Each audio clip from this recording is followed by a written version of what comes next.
ሰላም ሰላም ውድ የጊዜ አካዳሚ ቤተሰቦች እንደምን ከርማችኋል? እኔ በጣም ደህና ነኝ፣ እግዚአብሔር ይመስገን። በባለፈው ቪዲዮዎቻችን እንግዲህ ስለ ስትራክቸራል ኢኩዌሽን ሞዴሊንግ በመጀመሪያው ቪዲዮ እና በሁለተኛው ቪዲዮ ደግሞ ስለ ስማርት ፒኤልኤስን ተጠቅመን እንዴት ዳታ ኢምፖርት እናደርጋለን፣ እንዴት ሞዴል ፎርሙሌት እናደርጋለን የሚለውን አይተን ነበረ። ዛሬ ደግሞ እንግዲህ አናሊሲሱን ከመጀመራችን በፊት ኮንሲደር ልናደርጋቸው የሚገቡ ስቴፖች ምንድናቸው የሚለውን እናይና ወደ አናሊሲሱ እንገባለን ማለት ነው። ስለዚህ ቀጥታ ወደ እንትኑ እንሄዳለን ማለት ነው። እንግዲህ ማንኛውንም ሪሰርች ስንሰራ በተለይ ስትራክቸራል ኢኩዌሽን ሞዴሊንግ ኢንቮልቭ የሚያደርግ ሪሰርች ስንሰራ ማለት ነው ልንከተላቸው የሚገቡ ብዬ ያሰብኳቸው 7 ስቴፖች ይኖሩናል ማለት ነው። የመጀመሪያው ስቴፓችን ምንድነው? ስትራክቸራል ሞዴላችንን ምን ማድረግ ነው? ስፔሲፋይ ማድረግ ነው የመጀመሪያው። ያ ማለት የምንሰራው ሪሰርች ሚዲዬሽን አናሊሲስ ነው ያለው ወይስ ሞዴሬሽን አናሊሲስ ነው ያለው ኦር ደግሞ ኮንትሮል ቫሪያብልም ካለን እነዚህን ነገሮች ምን ማድረግ ይኖርብናል ማለት ነው? ስፔሲፋይ ማድረግ ይኖርብናል ማለት ነው የመጀመሪያው። ሁለተኛው ስፔሲፊኬሽን ኦፍ ሜዠርመንት ሞዴልስ ነው ሁለተኛው ስቴፓችን። ይሄ ማለት ምንድነው? የምናጠናው ሪሰርች ሪፍሌክቲቭሊ ነው ሜዠር የሚደረገው ወይስ ደግሞ ፎርማቲቭሊ ነው ሜዠር የሚደረገው የሚለውን የምናይበት ነው ማለት ነው። እዚህ ጋር ሪፍሌክቲቭ ሞዴል የሚባለው እና ፎርማቲቭ ሞዴል የሚባለው ምንድነው ልዩነቱ የሚለውን ማወቅ ይኖርብናል። እስኪ ሁለተኛው ስቴፕ ላይ እንሂድና ሁለተኛው ስላይድ ላይ ሜዠርመንት ስፔሲፊኬሽን የሚባሉትን ባጭሩ እናያቸው እስኪ። የመጀመሪያው እንደነገርኳችሁ እንግዲህ ሜዠርመንት ሞዴላችን ስፔሲፋይ ስናደርግ ሞዴላችን ሪፍሌክቲቭሊ ነው ወይስ ፎርማቲቭሊ ነው ሜዠር የምናደርገው የሚለውን ማወቅ ነው ማለት ነው። ስለዚህ ሪፍሌክቲቭ ሞዴል የሚባለው ምን አይነት ሞዴል ነው? ሪፍሌክቲቭ ሞዴል የሚባለው እዚህ ዲያግራሙ ላይ እንደምናየው ወይም ፒክቸሩ ላይ ሪፍሌክቲቭ ኮንስትራክቱ ወይም ላተንት ኮንስትራክቱ ኢንዲኬተሮቹን ምን ያደርጋል ማለት ነው? ኮዝ ያደርጋል ማለት ነው። ሶ the indicators are assumed to be the effects of the latent construct የላተንት ኮንስትራክቱ ኤፌክት ናቸው ተብሎ ምን ይደረጋል ማለት ነው? ኮንሲደር ይደረጋል ማለት ነው። ስለዚህ in this case እነዚህ ኢንዲኬተሮች ለምሳሌ እዚህ ጋር ከx5 እስከ x7 ድረስ ያሉት ኢንዲኬተሮች ከየት ይወጡ ናቸው ማለት ነው? ከሪፍሌክቲቭ ኮንስትራክቱ ይወጡ ናቸው ማለት ነው። አሮም የሚያመለክተን ከሪፍሌክቲቭ ኮንስትራክቱ ወይም ከላተንት ኮንስትራክቱ ወደ ኢንዲኬተሮቹ የሚያመለክተን ነው ማለት ነው። ስለዚህ ከአንድ ላተንት ኮንስትራክት ይወጡ ስለሆኑ እነዚህ ቫሪያብሎች አንድ እዚህ ላተንት ኮንስትራክቱ ላይ የሚመጣው የትሬት ቼንጅ በምን ላይ ይታያል ማለት ነው? በኢንዲኬተሮቹ ላይ ይታያል ማለት ነው። as a result all indicators will change simultaneously and interchangeably።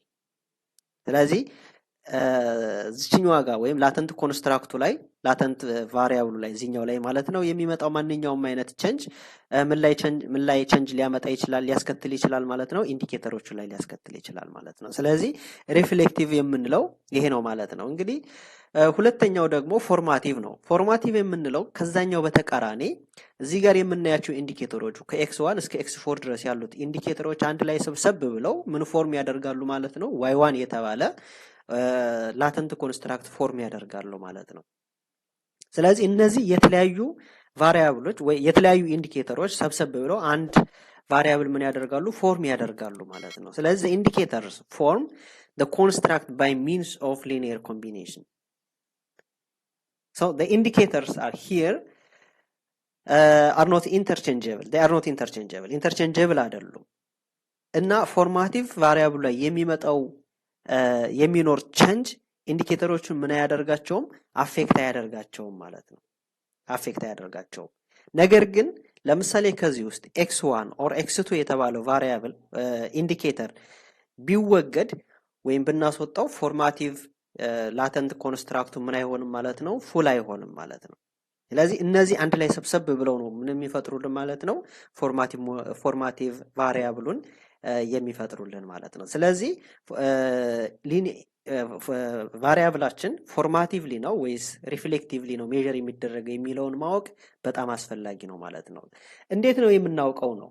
ጥያቄው አሁን እዚህ ጋር ፎርማቲቭ ነው ወይስ ሪፍሌክቲቭሊ ነው ሜጀር የሚደረገው የሚለው እንዴት ነው የምናውቀው? ስለዚህ እንዴት እናውቃለን የሚለውን አንድ እኔ የተጠቀምኩበትን ላጋራችሁ። እንዴት ነው የምናውቀው የሚለው ከዚህ በፊት ይሄንን ቫሪያብል ተጠቅመው የሰሩ ሪሰርቸሮች አሉ። እነሱ እንዴት ነው ሜጀር ያደረጉት የሚለውን ምን ማድረግ ነው ማየት ነው ማለት ነው። ስለዚህ ከዚህ በፊት የነበሩ ሊትሬቸሮችን እናያለን ማለት ነው። ይሄ ዋናው ሪፍሌክቲቭ እና ፎርማቲቭ ሞዴሎችን የምናውቅበት አንዱ መንገዳችን ነው ማለት ነው። ስለዚህ ይሄ ነው። ሌሎች መንገዶችም አሉ። እነሱን ሌላ ጊዜ የምንነጋገርባቸው ይሆናል ማለት ነው። ስለዚህ ወደ ላይ ልመልሳችሁና እንግዲህ ሞዴላችን ወይ ሜዠርመንት ሞዴላችን ስፔሲፊክ እና ስፔሲፋይ ካደረግን በኋላ ያ ማለት ሪፍሌክቲቭ ኦር ፎርማቲቭ የሚለውን ነገር ስፔሲፋይ ካደረግን በኋላ የሚቀጥለው ስቴፓችን ምንድነው የሚሆነው? ዳታ ኮሌክት ማድረግ ነው እና ኤግዛማይን ማድረግ ነው። ይሄንኛውን ስቴፕ አልፈናል ማለት ነው። ዳታ ኮሌክት እናደርጋለን። ሚሲንግ ቫልዩ ካለ እሱን ኤግዛማይን እናደርጋለን። አውትላየሮች ካሉ እነሱን ምን እናደርጋለን? እናስወግዳለን ማለት ነው። እነሱን ትሪት እናደርጋለን። ከዛ በመቀጠል ሞዴል ኤስቲሜሽን ኤንድ ፒኤልኤስኤም አልጎሪዝም ነው። አሁን ሶፍትዌሩን የምንጠቀመው እዚህኛው ላይ ነው ማለት ነው። ሞዴሉን ኤስቲሜት እናደርጋለን፣ ፎርሙሌት ያደረግነው ሞዴል። እንዲሁም ፒኤልኤስኤም አልጎሪዝም እንዴት ፈንክሽን ያደርጋል እሱን በተግባር የምናየው ነው የሚሆነው ማለት ነው። ከዚህ በመቀጠል እንግዲህ አምስተኛው ላይ አሰሲንግ ፒኤልኤስኤም ሪዛልትስ ነው። ያ ማለት አሰሲንግ ሪዛልትስ ኦፍ ሪፍሌክቲቭ ሜዠርመንት ሞዴልስ ላይክ ሉክ እዚህኛው ዋጋ ቀደም ሪፍሌክቲቭ ሜዠርመንት ሞዴል እና ፎርማቲቭ ሜዠርመንት ሞዴል የሚሉ ነገሮች አሉ። ስለዚህ ሪፍሌክቲቭ ሜዠርመንት ሞዴል አሰስ የምናደርገው ሞዴላችን ምን አይነት ሞዴል ከሆነ ነው? ሪፍሌክቲቭ ሞዴል ከሆነ ነው ማለት ነው። and in other terms ሞዴላችን ፎርማቲቭ ሞዴል ከሆነ አሰስ የምናደርገው ምንድነው ማለት ነው? ፎርማቲቭ ሜዠርመንት ሞዴል ነው ማለት ነው። ስለዚህ ይሄንን ማወቅ አለብን። ሪፍሌክቲቭሊ ከሆነ ሜዠር የምናደርገው ሪፍሌክቲቭ ሜዠርመንት ሞዴል አሰስ እናደርጋለን። ፎርማቲቭ ከሆነ ሞዴላችን ፎርማቲቭ ሜዠርመንት እንሰራለን ማለት ነው። ከዚህ በመቀጠል ስትራክቸራል ሞዴል ሪዛልት እንሰራለን ማለት ነው። ከሜዠርመንት ሞዴል ቀጥለን ሁለተኛው ስቴፓችን የሚሆነው ምንድነው? ስትራክቸራል ሞዴል ኢቫሉዌት ማድረግ ነው ማለት ነው። ስትራክቸራል ሞዴል የሚባለው ምንድነው? ሜዠርመንት ሞዴል የሚባለው ምንድነው የሚለውን እዚህ ጋር እስኪ እንየው። ሜዠርመንት ሞዴል helps to assess reliability and validity of the constructs ወይም አውተር ሞዴልን ምን የምናደርግበት ነው? አሰስ የምናደርግበት ነው ማለት ነው ሜዠርመንት ሞዴል የምንለው። ያ ማለት the relationship between the indicators and the variable ወይም በላተንት ኮንስትራክቱ እና በኢንዲኬተሮቹ መካከል ያለውን ሪሌሽንሺፕ የምናጠናበት ሜዠርመንት ሞዴል ብለን እንጠራዋለን ማለት ነው። ወይም በሌላ አባባል አውተር ሞዴል ብለን እንጠራዋለን። ስትራክቸራል ሞዴል ኢቫሉዌት how the variables are related to each other ማለት ላተንት ቫሪያብሎቹ እንዴት ነው ሪሌት የሚደረገው? ሪሌት የሆኑት እንዴት ነው? ያ ማለት ሞስት ኦፍ ዘ ታይም ቤታ ኮኤፊሽንትን የምናይበት ነው ማለት ነው ስትራክቸራል ሞዴል የምንለው። ስለዚህ ከሜዠርመንት ሞዴል ቀጥለን ወዴት እንሄዳለን ማለት ነው? ወደ ስትራክቸራል ሞዴል እንሄዳለን። ከሜዠርመንት ሞዴል የምንጀምረው ለምንድን ነው? ሞዴላችን ሪላያብል እና ቫሊድ መሆኑን ሳናረጋግጥ ስትራክቸራል ሞዴል ወይም የቫሪያብሎችን ሪሌሽንሺፕ ማጥናት ስለማንችል ማለት ነው። ስለዚህ ስቴፑ የሚሆነው እንደዚህ ነው የሚሆነው ማለት ነው። መጨረሻ ላይ ሚዲዬሽን ወይም ደግሞ ሞዴሬሽን አናሊሲስ ማለት እዚህ ጋር መጀመሪያ ላይ ስፔሲፋይ ያደረግነው ሚዲዬሽን ነው ወይስ ሞዴሬሽን ነው የሚለውን ምን እናደርጋለን ማለት ነው? አናላይዝ እናደርጋለን። ሂር ዳይሬክት ኢፌክት እና ኢንዳይሬክት ኢፌክቶች ምንድናቸው ማለት ነው? ወሳኝ ናቸው ማለት ነው።